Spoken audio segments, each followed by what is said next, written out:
everyone. I wanted to welcome you here today. We're going to give a couple minutes for people to join in.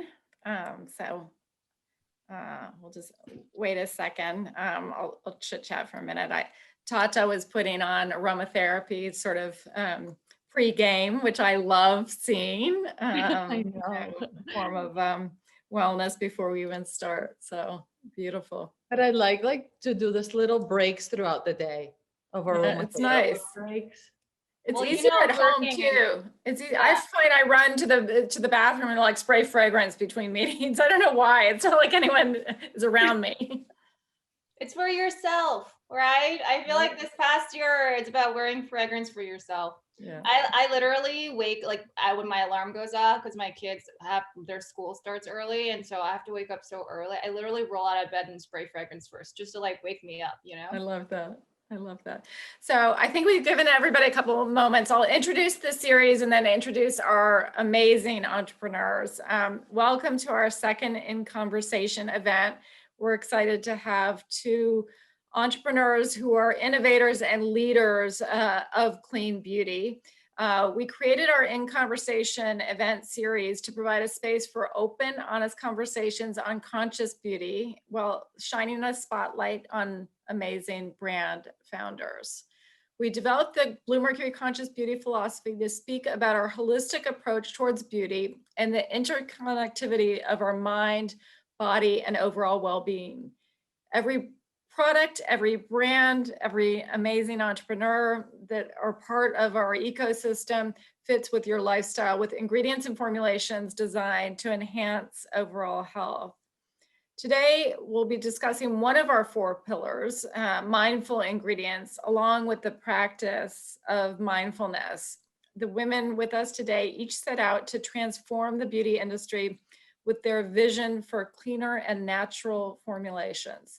Can't wait to hear more about the beginning of their journeys, their perspectives, and what's next for them. So first we have Tata Harper, a Colombian beauty guru and industrial engineer who knew, co-founded Tata Harper Skincare with her husband after her stepfather's cancer diagnosis revealed the dangers of synthetic chemicals in personal care products. As one of the pioneers of the clean beauty movement, very, very early, actually, Tata, she's consistently challenged the notion that women must sacrifice their health for their beauty. Over the past 10 years, I can't believe it's been 10, Tata has developed groundbreaking natural formulas that deliver powerful, multi-targeted results without a single drop of synthetic chemicals. B. Shapiro, as a beauty columnist for the New York Times, she saw firsthand the lack of cleanly formulated fragrances available on the market. Inspired by the possibility of what she could create, B launched Alice Brooklyn in 2015 to fill this unmet need and expand the range of clean beauty categories. The fragrance and body care line features sophisticated multi-layered scents whose trademarks are freshness and modernity, while phthalate-free, paraben-free, cruelty-free, and eco-friendly. We're so honored to have you with us here today. So Tata, we'll start with you.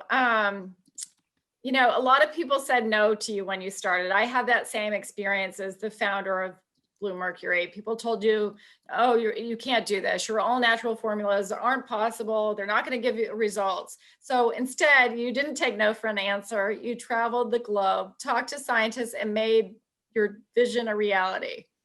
Can you share more on the resistance to what you wanted to do and how you overcame those obstacles?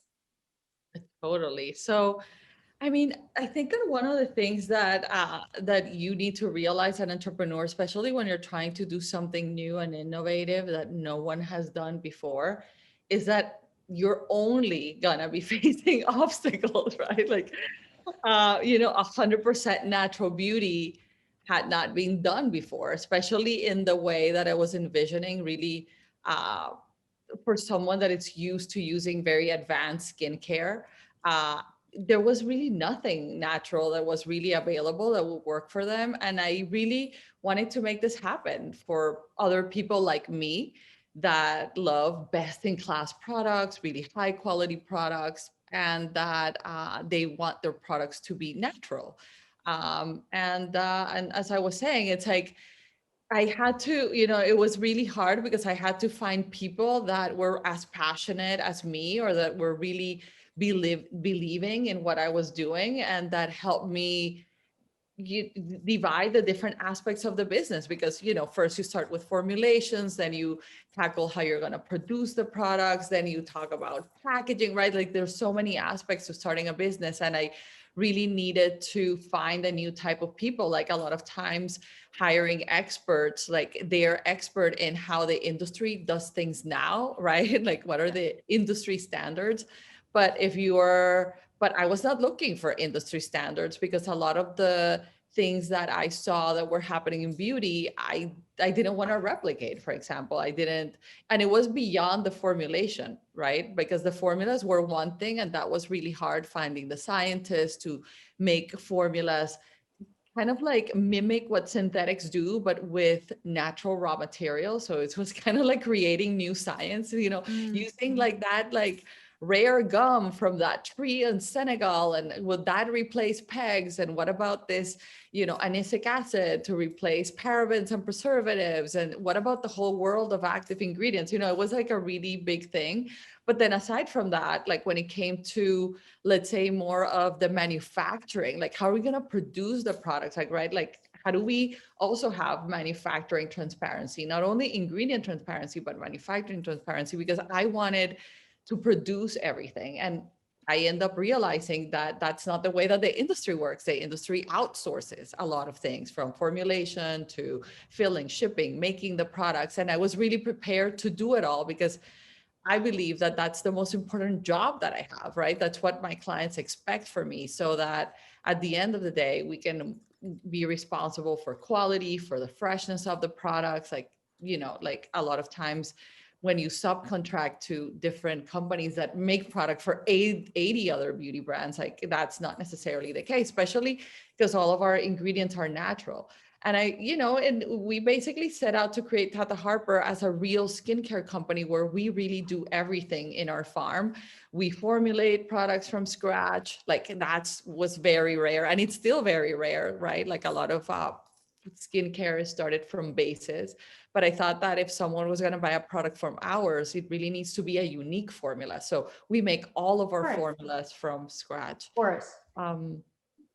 And and it was just really kind of like, as you started the business and you realize the new challenges, and it goes beyond the formulation, and you just need to get creative, right? And just really be passionate about what you're doing and your mission, so that it helps you withstand those moments that you're like, oh God, how are we going to overcome this new thing?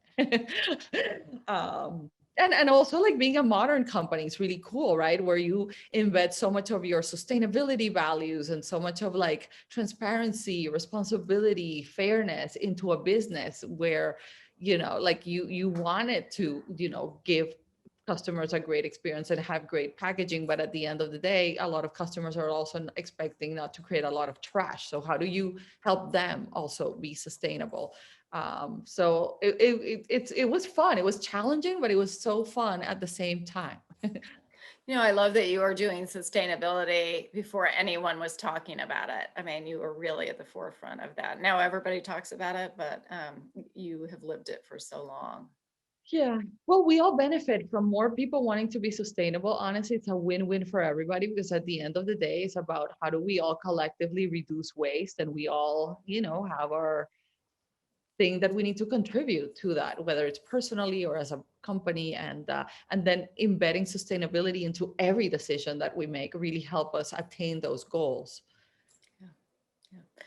You are a famous New York Times reporter, and you decide to create this side hustle, for many reasons, and your brand now is one of the, if not the leader in clean fragrance. Can you take us back to what inspired you to start this side hustle and what the beginning was like?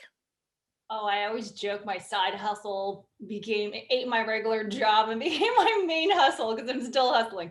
I am still writing for the New York Times. And, I've been there for, oh my gosh, I think this is my 13th year, 14th year. I don't even know. I lost So track. you started when you were like 10? I'm turning 40 next week, y'all. way.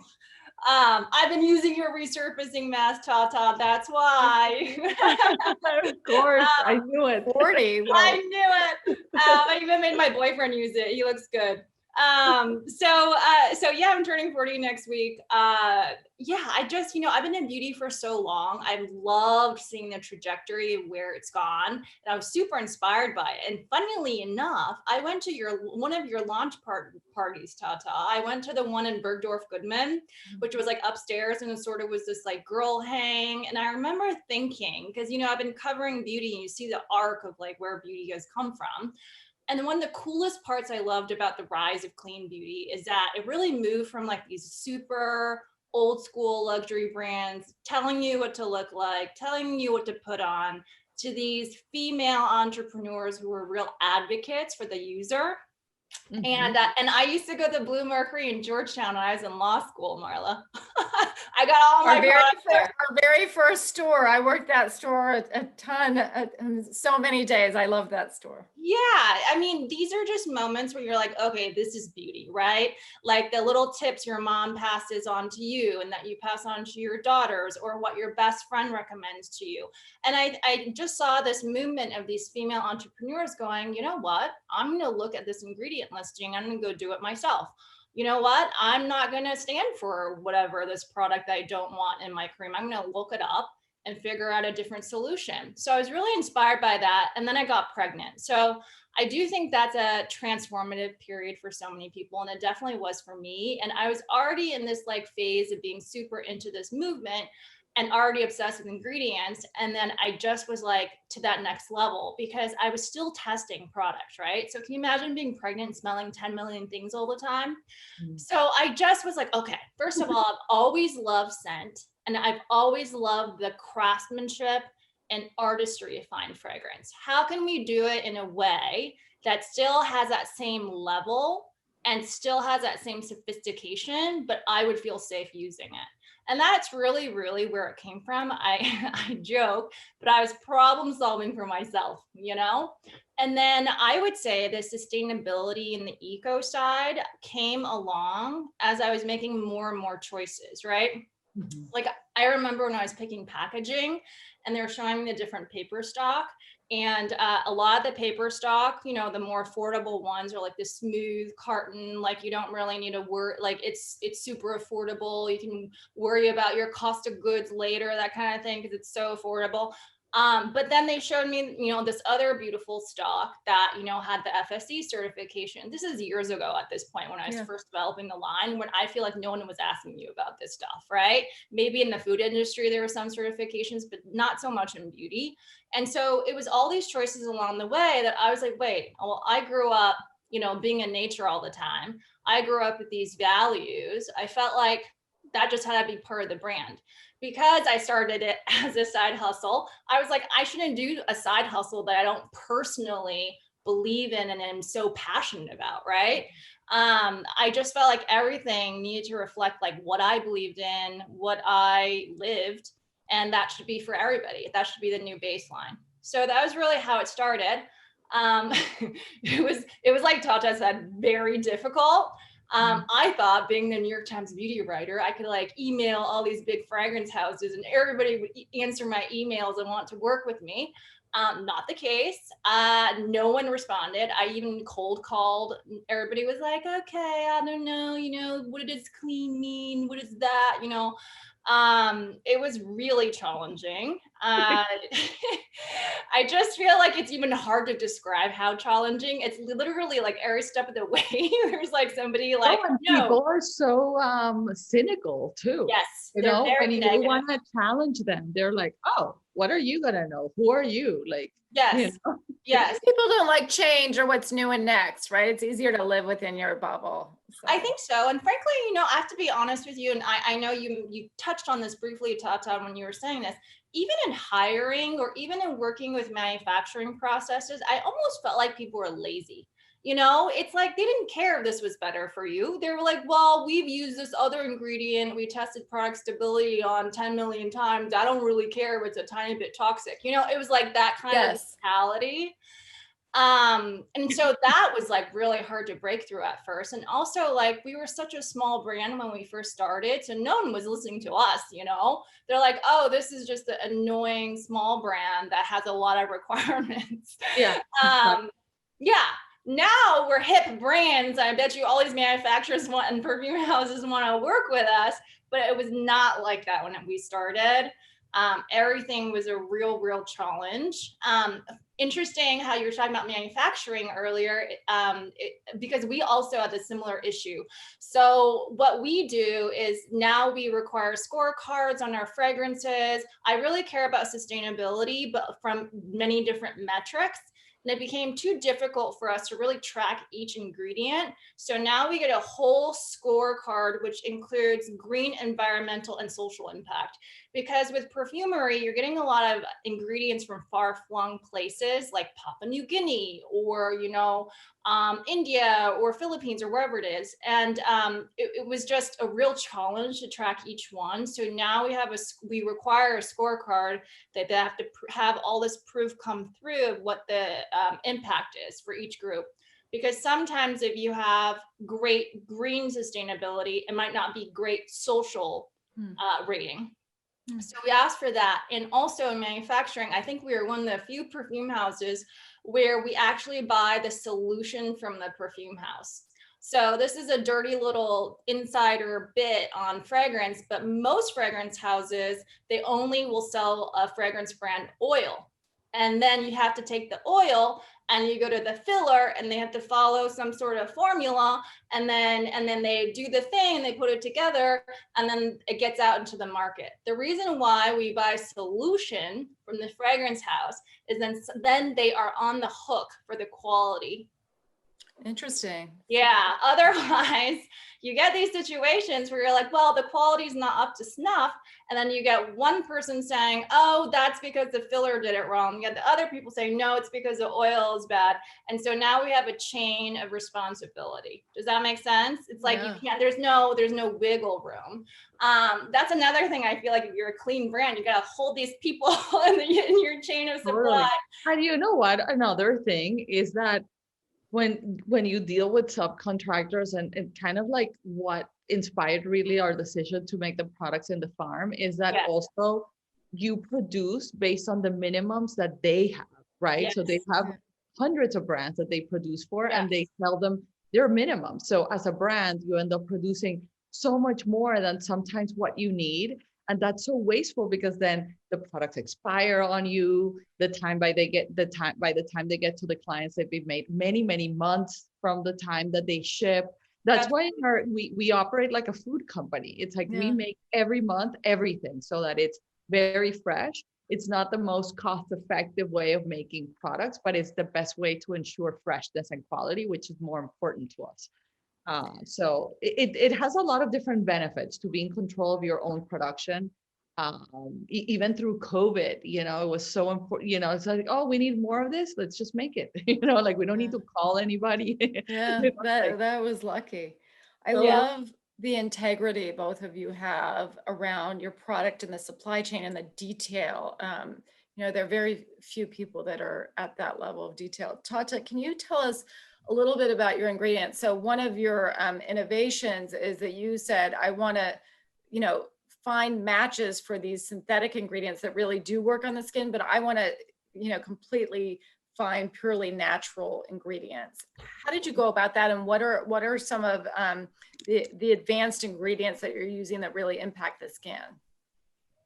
So, I mean, so many, right? And it's actually the other way around. It's more like naturals don't mimic synthetics. It's synthetic ingredients that mimic a lot of naturals. Actually, you have tons of pharmaceutical companies sending scientists to the deep parts of the jungle to find like new solutions from nature. And natural ingredients are some of the most powerful ingredients in the world, and manufacturers of everything from medicine to skincare always look to nature for inspiration and benefits.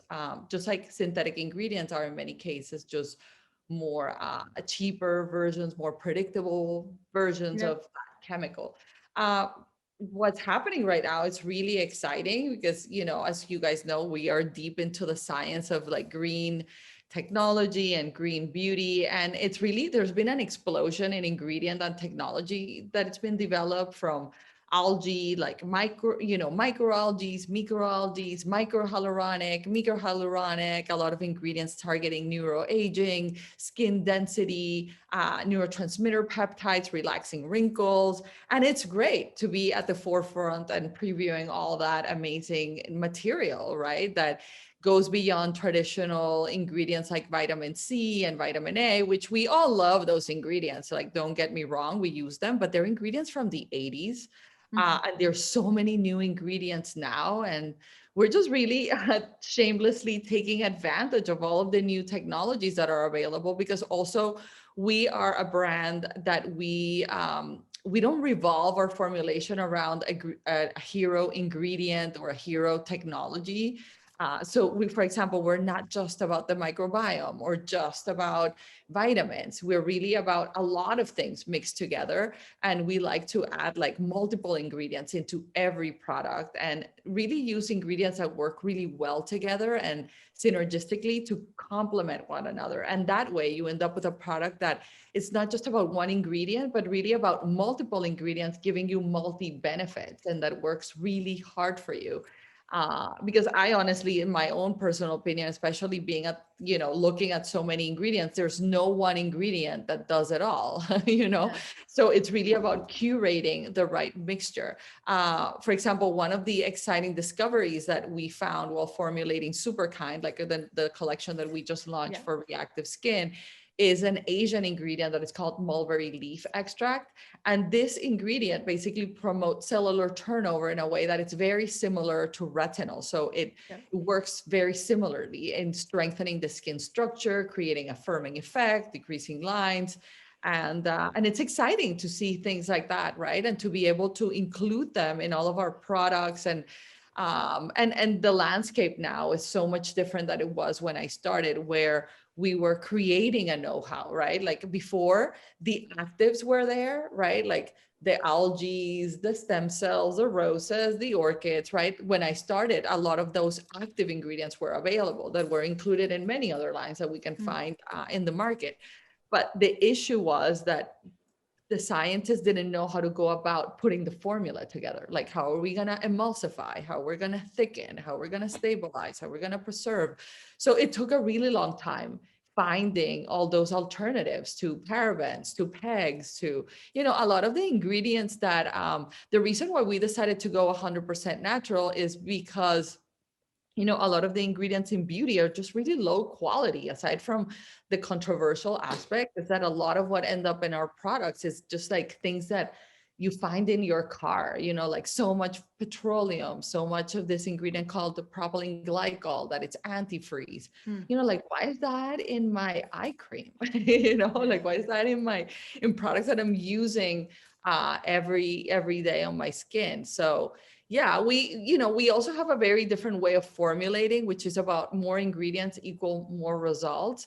And we don't like formulas that they just do like half the job done, you know, like it's not like a complete job.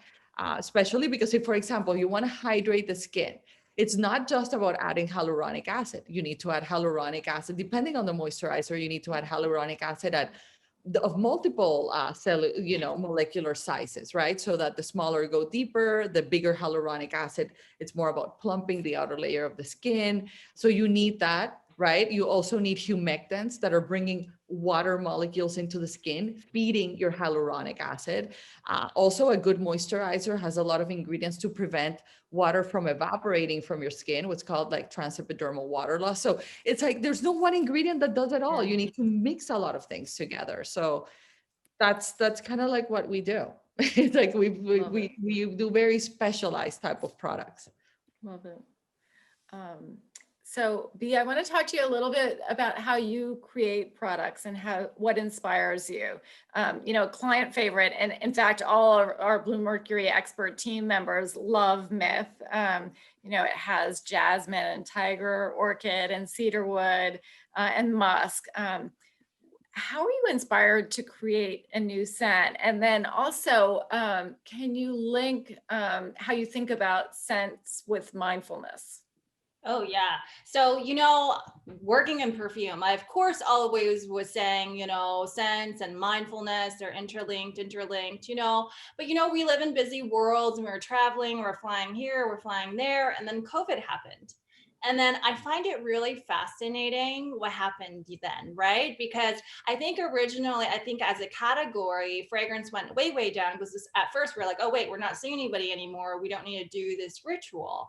But then as COVID extended, I think that even people who weren't thinking of scent as perfume per se, we started adding scent back into our lives, right? Like I point out, like people were baking bread. Why were they baking bread? Not because they wanted to eat so much bread, but because it filled their home with this crazy, cozy smell, right? It's a soothing thing that happens with scent. And I read this article in the New York Times that was talking about how people who experienced scent loss from COVID, and that was devastating for them because apparently scent loss is one of the top cross-linked factors for deep depression. And I just think that these were things that we reached for, right?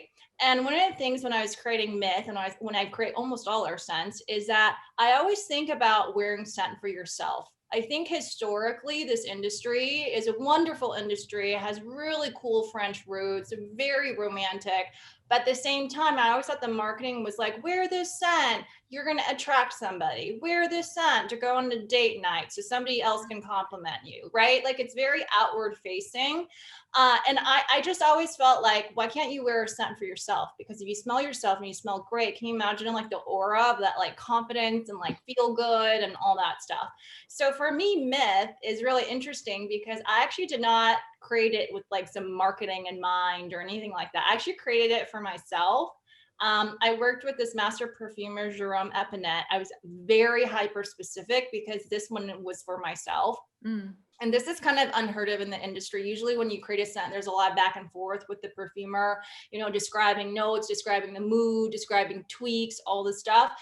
It's called modifications or mods. So normally there's a ton of back and forth. This scent was bizarre. It was our first scent done and it was literally no changes. And so, again, I never thought it was going to be your bestseller. I was like, oh, this is exactly what I want. And one thing you'll notice about Myth is it doesn't have a whole lot of projection. It's really for the wearer and for who the wearer wants close, right? And the whole idea behind that was I didn't want to I wanted to smell this on myself. I wanted to smell it almost like a secret. You like lean in, like a lover's nape, like that kind of thing. They could smell it, but I was really a scent for myself. And it was this white musk with jasmine and white cedar wood. So super, all these like warm feelings with like a little bit of floralcy in it. So that's really for that one, that's how I created it. On top of that, I love the idea when living in Brooklyn, of that urban myth, like a story being like, told and slowly told. So I also weave in like my writing career, like books I'm reading, literature that, influenced me growing up. So that's kind of how the creative stuff goes for me. I love that. I totally get that idea of creating products for yourself. In M61, I'm completely lazy. So I created a wipe that you can do like as you're like running out the door. So I get that. Tata, have you created any products for yourself that are kind of your favorites? Totally. I created this line called the Supernatural Collection, that it's our most targeted collection, and that it's created completely for myself. For you. Especially there's a duo that it's called the Elixir Vitae Serum and Eye Serum. Those products have, like, the serum has 72 active ingredients, just to get an idea of the level of intensity. And then the eye serum has like 69. It's like a lot of technologies for doing a lot of like the classic anti-aging, right? Collagen, moisture, antioxidants, vitamins, inflammaging. But then we added a layer of like a lot of like new green tech around two things mainly. One was relaxing wrinkles with a lot of neurotransmitter peptides, this new generation of ingredients that they disconnect the nerve to muscle connection at a subcutaneous level. So they relax the wrinkle. And we added a total of 4 because they all work at different time frames. Some work as soon as you apply it to, let's say, 2 hours. There's other that work from hour 2 to hour 8. Then you pick up with another one that it's more like, start working after 8 hours on the skin. So we created like a 24-hour range with, I love that. with all of the different neurotransmitter peptides. And then we also added a lot of ingredients for skin density and skin volume. So basically similar to what people get injectables for, right? You get injectables for relaxing wrinkles, you get injectables for loss of volume. So that serum has like 8 different ingredients to target between volume loss to actual skin density, because we lose both as we age. Like our skin gets more hollow, we lose a lot of fat pad, our wrinkles get deeper, and also the skin just gets thinner as part of like the natural aging process. So it's kind of like rebuilding both of those things. So those 2 are my creation for myself. For yourself, I love it. I'll ask a couple more questions and then we'll go to audience Q&A. But we've touched a little bit on COVID and how that's changed habits and behaviors. And so I'd love to talk a little bit about self-care. I think, we all had to make a conscious effort to really take care of ourselves as we were maybe taking care of, sick family or, had kids at home or, or crises in our companies. Can you talk to us a little bit about what you did for self-care during COVID? And also maybe one thing you learned about yourself in the last year in the midst of this sort of radical change in how we live our lives. Who wants to go first? Yeah, I'll go first. Go ahead. So I was that person who was always looking out. I'm not going to say that I was not a particularly reflective person. I definitely tried, but I was more that person who's like, shove that feeling down, keep going. And that was how I got over things. And then COVID made me stop. I had to stop, and I was here. And I'm a mom of 2. I was used to like balancing 10 million things and this and that. And suddenly I was here all the time. And it was such an interesting adjustment for me. I really struggled in the beginning, really, really, really struggled with that. And I also typically get a lot of creative inspirations when I'm traveling or on the move. So I remember being so creatively stuck. And so, I really had to turn inward. So some of the things I realized is, wow, I love beauty rituals. And I say that not from a shallow way, but from like a really like, beauty and wellness. I feel like those were like, hot buzzwords before COVID. Now I feel like it's so real, like taking like a bath at night after the kids go to sleep and you've been like insanely running around with them, or taking time to meditate. I never really had a meditation practice before, but I set really low goals with Insight Timer, and I just sit there for 8 minutes by myself. What's the Insight Timer?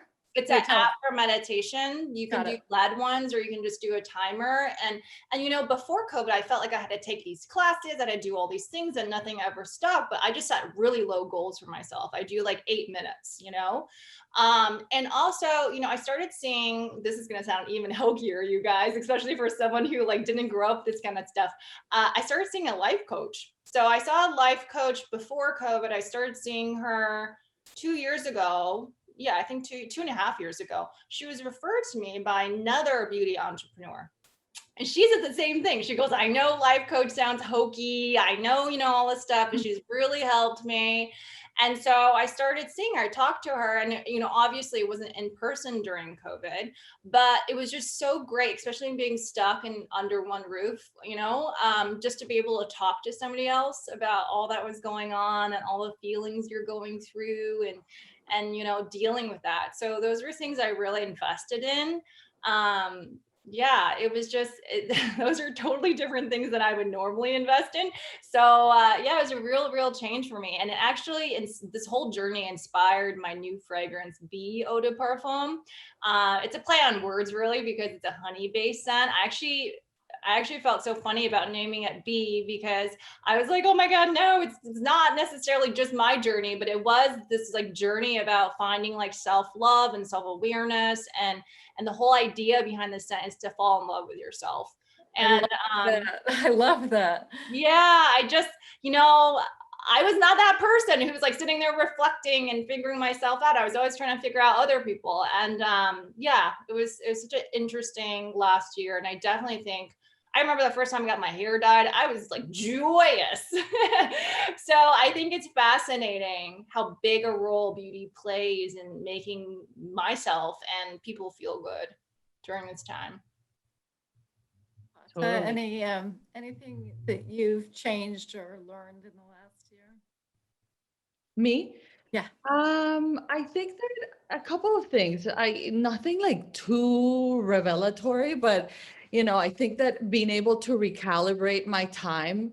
I also used to have a life of like tons of travel and always trying to keep up with the demand of time, right? Like you're only one person. But having that extra time in my hands, I just really make it more intentional to rest more and to think about things more.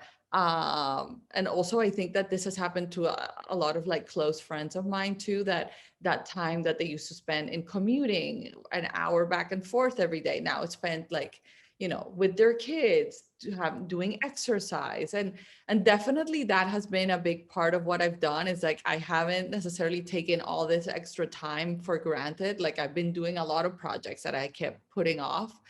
And then I've been, as B was saying, similar to me, just finding a lot of joy in taking care of myself. Like right now, a couple of years ago, I bought on Amazon like an infrared sauna, and I love it. I go in it almost every day. Like we love it as a family. It's like probably one of the most used items in my house. I'm from Colombia, so I come from a very Latin part of the world, and I started dancing again, like doing dance lessons and just incorporating a lot of the things that make me happy, like not necessarily about mindfulness and deep stuff, but just really things that just make you happy.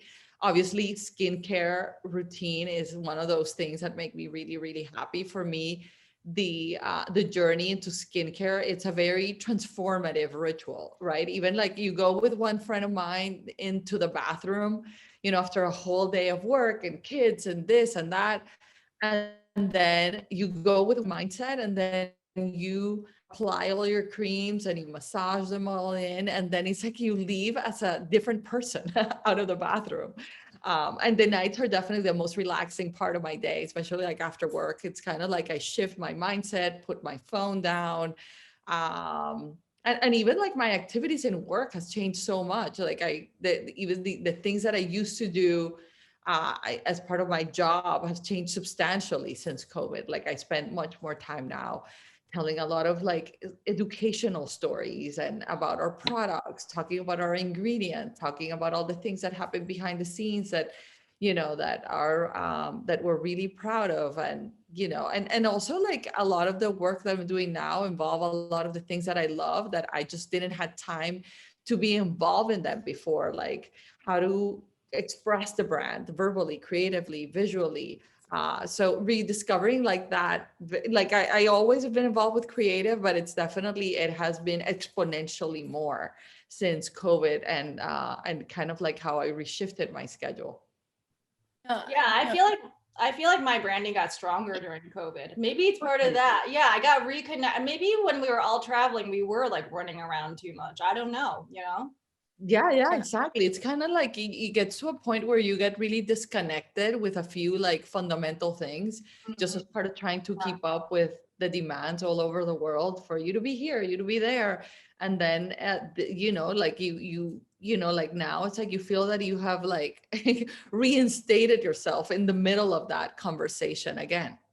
No, I love that. We moved to doing family dinners every night and the kids were home, so we would eat lunch together. And, there are all these things I want to keep. And, I think it's going to take discipline to keep the good that we learned about ourselves and our habits during. Totally. And I feel that also with COVID, it has taught us that we don't need to be everywhere all the time, Yes. for things to advance and progress. Like we can get things done in other ways. And I think that has been one of the most interesting things for me, is just figuring out all the different ways that there is to achieve different goals without necessarily having to go on a plane. Yes, what's interesting. I mean, I'm lucky I get to speak to so many beauty entrepreneurs like yourself from my work. And I remember this so clearly when I was first starting Ellis Brooklyn. I had two little, I first had Ellis and then I had another little baby Sky. And Bobby Brown, who I bet you know, Marla. Of course. We're friends. I don't know. She just was like, I like you. I was like, oh my God, what? Bobby Brown? So we've been friends for years now. But she told me something really early on. And I remember during COVID, it popped back up. So I used to commute a lot, right? Because I'm commuting to the office in the city and then coming back and then like missing all this time with my kids and stuff like that. And she had built a studio in her Montclair house yard. And when she first started, and she still has a studio there now it's much bigger, of course. And she said, it's because, look, you make your work with your life. And I think that when you're a founder, I was like, oh yeah, she could do that because, she's in the suburbs and she had space and all that stuff. But like, wow, during COVID, she's totally right. I get to see my kids so much more. And my work has not suffered. And it's just really interesting, like reconceiving the notion of like needing to go travel all the time, right? Or even commuting. Absolutely. I want to take some audience Q&A. The conversation's been so great and free flowing. I sort of moved into their time. So I want to make sure I get some of the questions that they have so generously offered. So one person has asked, what was the best piece of advice or inspiration each of you received when deciding to start your brand? So if you can think back to the beginning. Of advice or inspiration. Yeah, just something someone said to you that stuck with you. I think, never apologize for wanting what you want, asking for what you need, and stating your boundaries. That just gave me chills. I never apologize for wanting what you want. Asking for what you need or stating your boundaries. I love that. That's great. I love that one. The one that resonated most for me was don't overthink things. I think especially when I was first starting, I self-funded. I bootstrapped the company in the beginning. And so I remember being like, oh my God, if I do this or if I do that, or if I do this, and sometimes you just got to get in the weeds, get your elbows dirty, got to get in there before you even can see what you can do. Yeah, love it. Love it. And then we have Charlotte is asking, I want to get something from each of your brands for Mother's Day. Which products are best for moms who do not always indulge? For moms that don't always indulge, meaning that they like to keep it simple. Yeah, but maybe they want to indulge this time. I think the question could go either way. So maybe. I think that there's nothing more indulging in our line than creme riche and our body oil, the revitalizing body oil. I think that those two are our most indulgent products. Creme riche is our richest moisturizer, and it's kind of like dessert for your skin. It leaves your skin plumped, and it also has a lot of anti-aging ingredients. So it's great for mature skin. It's the one that I use every night, creme riche. And then the body oil is just like the most delicious thing that you put all over your body. It's amazing. And then it leaves the skin so soft, like you can't stop touching it. I think that those two are like great gifts for mom. Great.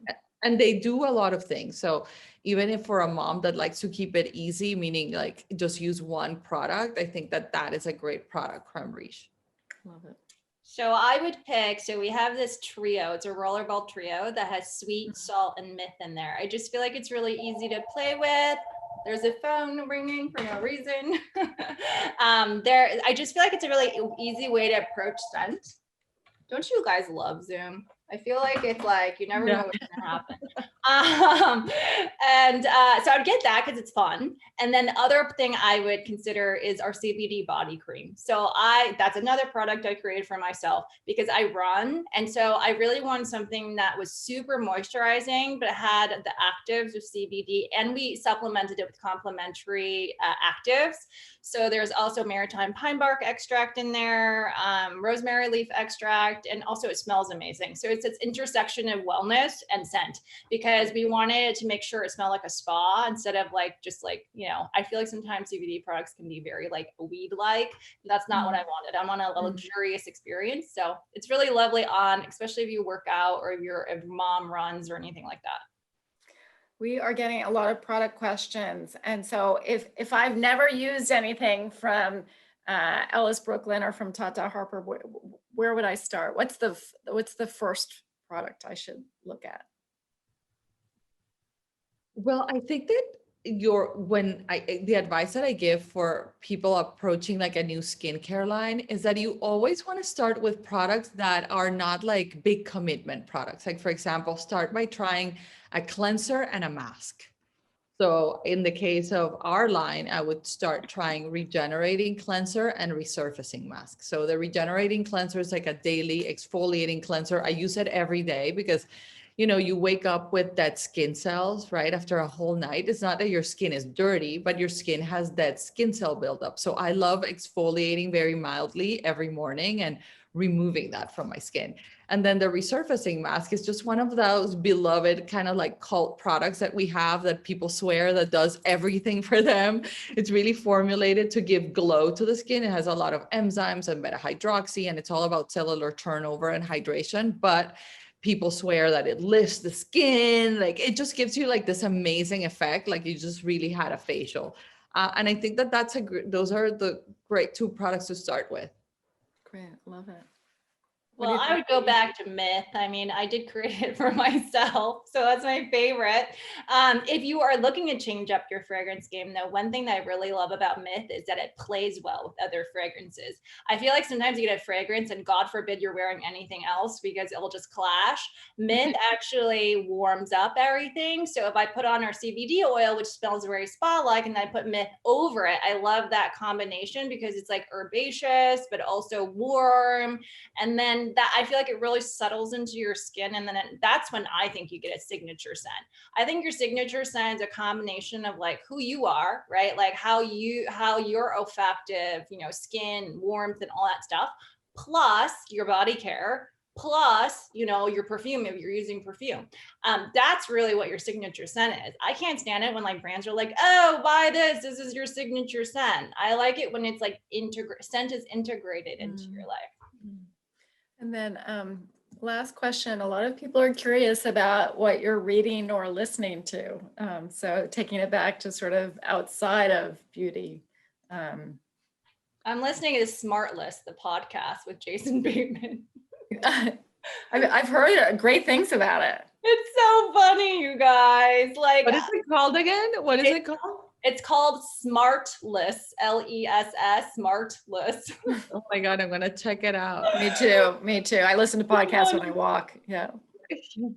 I haven't been reading anything, I have to admit. There hasn't been any time for that other than just like skincare papers and things like that. But I have also been podcasting quite a bit, and I love like if you're someone that loves like that intersection between lifestyle and health and exercise, and also like debunking myths. Like I love The Drive by Peter Attia. And it's all about like scientific tales of medicine and just common misconceptions that get debunked. It's really interesting. Like I actually like enjoy it a lot. This is a book? This is a podcast. A podcast. Okay. I wasn't sure if it was a book or a podcast. Okay.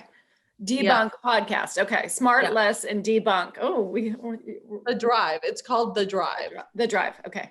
Yeah. I'm going to listen to that. I like that kind of stuff too. I can get real sciencey and geeky. Yeah, me too. I can get like really nerdy. This is really geeky, but I know about microalgae, and I'm so excited for your super kind thing, because microalgae, y'all, skincare people, is a really great replacement, I think, for silicones. It's protective, Some of them are. Yeah, and some of them are actually like there's one algae in particular that we bring from France that it's a peptide, it's a microalgae peptide. And this one works as a microfilter, like a shield on your skin that prevents like microfilters from getting into your skin. Like we have it in the Yeah. fortifying moisturizer. Like Yeah. it's incredible what you can do with some of this microalgae. It's wow. Yeah. So the other thing about sustainability is like upcycling, sustainability, green chemistry, white chemistry. These are all things I feel like they're a part of that ingredient world. I'm sure you're looking at Tata because algae are very renewable, and we are using upcycled ingredients in our sense too. So Love that. Love that. I think we're just about out of time. This has been incredibly inspiring, and everybody's saying also educational. We have put a custom shopping page for all of the products mentioned. The link is in the chat. So let's just leave the chat up for a minute. I don't want to close off the webinar so people can find it. Just make sure, text us if you can't find it. I mean, put it in the chat if you can't find it. And then I know everybody's always happy to answer questions. Our Bluemercury beauty experts in store or on our chat also. But it's so amazing. We're so grateful to have both of you here today to hear your stories, your journeys, and honestly, for me, just your philosophies around life, I think, have been really, really incredible. So we can't wait to see what you do next. I know you both have these great launches, Superkind and B. When I saw the name, I loved it because I know you, so I loved it in an instant. But thank you, Tata. Thank you. Oh, thank you for having me. And so nice to meet you, B. We definitely contact me so we can get together. yeah, let's hang. Yeah, totally. All right. Bye. Thank you for Bye, having everybody. me. Bye. Thank you. Thank you so much. Thank you. Bye. Bye. Bye.